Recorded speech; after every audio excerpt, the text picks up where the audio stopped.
Hello, everyone. Welcome to Friday's edition of Weekend Waypoints, a production of SEC Extra over at D1Baseball.com. Here to get you ready for the final non-conference weekend of the season. Believe it or not, SEC play starts next weekend. And I think for most folks, myself included, it's not a moment too soon. I'm ready to see these 16 teams battle it out week after week for the next 10 weeks once conference play starts to figure out what we got. Because we know about so many of these teams, we're not going to know exactly what they have until they get into SEC play, and the punches start flying metaphorically, of course, in SEC play. Not going to sugarcoat it. This week is light, but as teams kind of scale back and throttle back a little bit ahead of SEC play. But there are some interesting things to look out for. So we'll talk about some of those today. But before I get to anything else, I have to remind you that today's episode of Weekend Waypoints and every episode of Weekend Waypoints this season is brought to you by Academy Sports and Outdoors. Get ready for a new season of fishing fun with Academy Sports and Outdoors and reel in the best gear at low prices every day. Plus, Academy offers easy ways to shop and save time, like free 1-hour in-store or curbside pickup on academy.com orders. So it's a little bit of a lighter week. But there are some things I'm looking out for. So let's get to those series that intrigue me. So everybody playing a traditional series this weekend. That's the first time that's happened. No tournaments, none of that stuff. Those are behind us. I wrote this in my piece. I do a series of the week piece every Thursday into Friday on the site. And this week for me, it was Vanderbilt and Xavier. There were a couple good options here, but Vanderbilt and Xavier really caught my attention most. I feel like a couple things there. One, you may remember the last time Vanderbilt hosted a regional was in 2023, and the team that eliminated them in that regional was Xavier. Now, Oregon won that regional, but Xavier was the team that eliminated Vanderbilt. The pitcher who threw 7 strong innings against Vanderbilt on that day, Luke Hoskins, is still on the team at Xavier, although now he's a reliever and not a starter. So there's that. Maybe there's a little bit of scar tissue there. There's still a decent number of players on Xavier's roster who were at least on the roster in 2023, whether or not they were, real contributors. Some were, some weren't. But that is interesting to me. I also think that Xavier is the type of team that can make life difficult for a team like Vanderbilt or any SEC team because they're old. They're really experienced. They've won a bunch of games together. Obviously, they were in a regional a couple of years ago. Last year, they were good again. It's just a team that's won a lot of games together, a team that's been through battles, and a team that's played a difficult schedule so far. Their 7-6 record probably doesn't stand out, but that includes a couple losses to Stanford, a couple losses to Oregon State, a loss to Tennessee. I mean, that's 5 of their 6 losses right there. So it's been a tough schedule. So they're going to be ready to play this series and to compete well. We'll just see if it's going to be enough. The team ERA for Xavier is high. It's like a 6, almost 7. But again, I think that's a function of A, the schedule, and then B, the fact that their depth just doesn't compare to like an SEC pitching staff. And so they do have some guys who've just had a couple of rough outings that is really kind of dragging down the numbers. But their rotation guys, their top few bullpen guys are good. So don't let that ERA deceive you there. A couple things for Vanderbilt I'm watching. One is Ethan McIlvain again. He's getting the weekend start for the 4th weekend in a row. His ERA is above 11. He's striking out a bunch of guys, but he's also walking quite a few. In the three prior starts, he's only thrown 8 innings and change. So the struggles have continued for him. I think I'm not surprised Vanderbilt is going with him again. I think they need to fully understand what they have with him. For good or for bad. And I think they feel like, hey, we this is a series we should win. These are games we should win kind of regardless. Let's see what we have, and then maybe we re-examine going into SEC play. But someone who's as talented as Ethan McIlvain is, I totally understand from their standpoint wanting to just see if he can figure it out, right? Because if he's on his game, obviously he's as talented as just about any pitcher in the country. So I get it, as frustrating as it might be for Vanderbilt fans that, 3 weeks in a row, he's really struggled. The other thing is the players that haven't really started hitting yet for Vanderbilt. They've gotten some good contributions from some folks that at least I didn't necessarily expect to be among the biggest contributors. Riley Nelson off to a really hot start. Mac Rose, Rustin Rigdon has been swinging that pretty well. But those who aren't include Jonathan Vastine, include Jaden Davis, Braden Holcomb, Chris Maldonado. Some of those guys have played more than others, but what they all have in common are all guys that are either veterans with track records of success, or in the case of someone like Holcomb, a younger player they were hoping would take a big step forward. Those guys aren't hitting yet. They're going to need them to hit if they're going to be reach whatever their ceiling is. Does that start this weekend? We will see. The key here is, as I kind of alluded to, if Vanderbilt's offense can get Xavier's starters out of the game, if it can get through the bullpen, if it can chew up some of the Xavier bullpen today, Saturday and Sunday, the Musketeers won't have as much depth. So I think if Vanderbilt's offense can chew through some of Xavier's pitchers, I think they'll be in good shape, because the depth on the mound for the Musketeers just isn't there in a way it is for some SEC for SEC programs. And so I think they can really make some hay, if they're able to get there. A couple comments here. I'm ready. Inside LSU baseball, Jason Armstrong says, I'm ready for a ninth inning comeback over North Alabama tonight, Joe. No fun dominating anyhow. Yeah, I mean, that would really be something if that's how that comes down, Jason. If they need a ninth inning comeback. By the way, for LSU fans, that reminds me, I'm glad Jason commented, because that reminds me, new episode of Highway to Hoover came out yesterday. Talked to Koki Riley of The Advocate, who covers LSU. So make sure you check that out if you've not listened to it just yet. Nicholas Dougherty, good to see you back. Morning, Joe. Not including the top 3 to 5 teams in the SEC, who do you think is most dangerous with SEC play around the corner? That's a good question.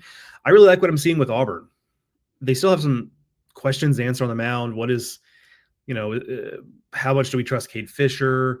How many of these freshmen do we want in high leverage roles, whether it's starting or out of the bullpen?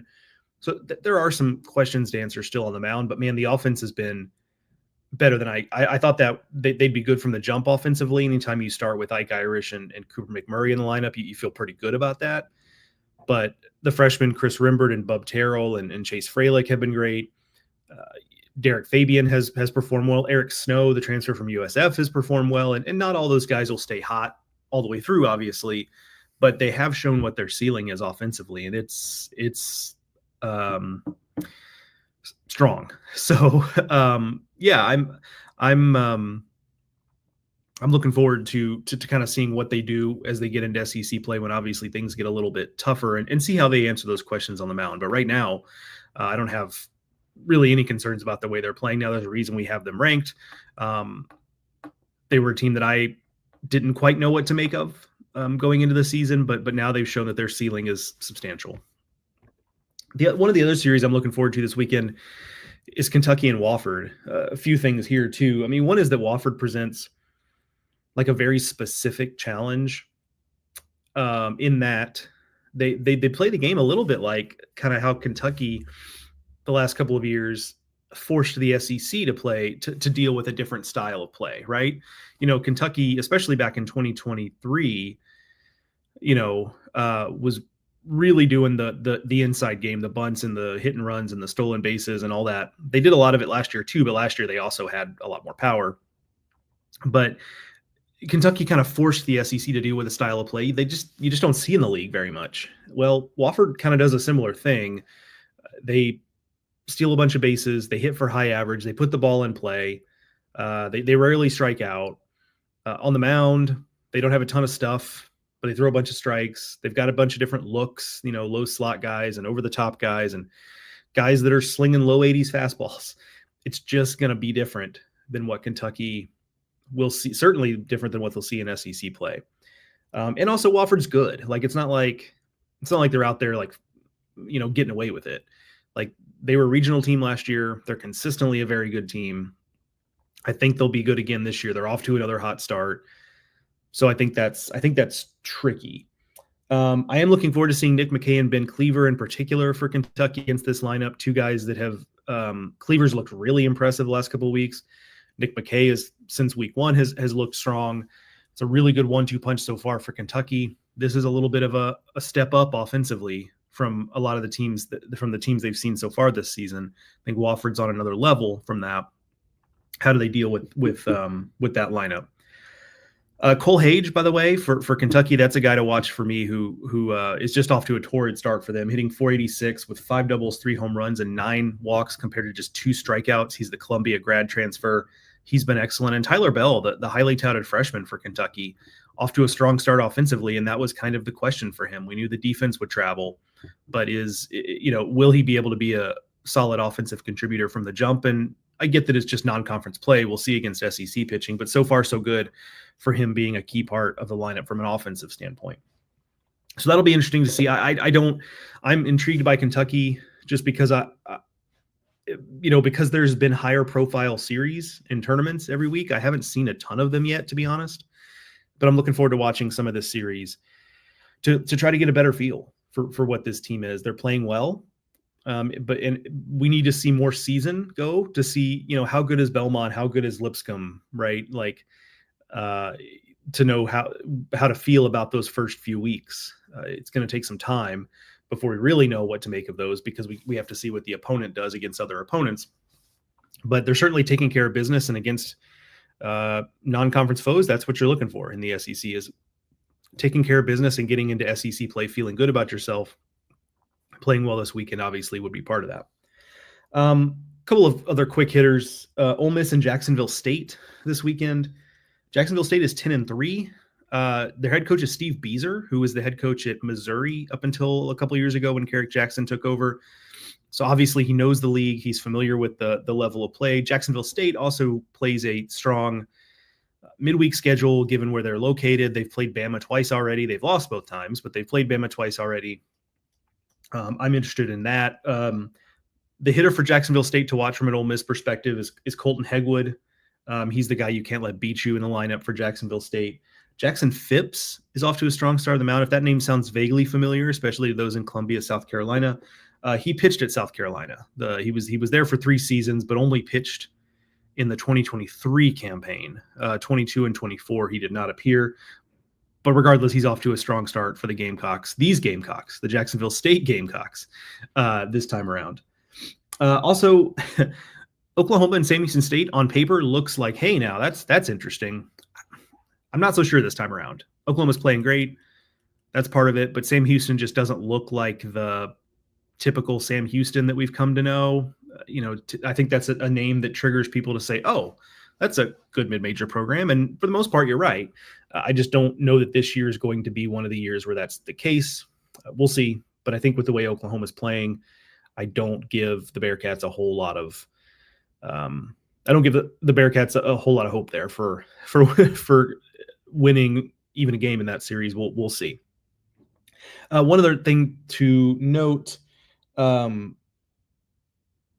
St. Bonaventure this weekend, and I'm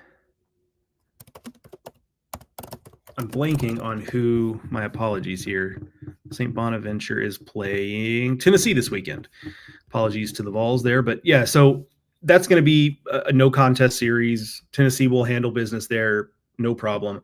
One interesting wrinkle: St. Bonaventure does have a pitcher who throws 100 miles an hour. His name is Michael Salina, or Salina. I'm not really sure exactly how it's pronounced. I've never heard it said.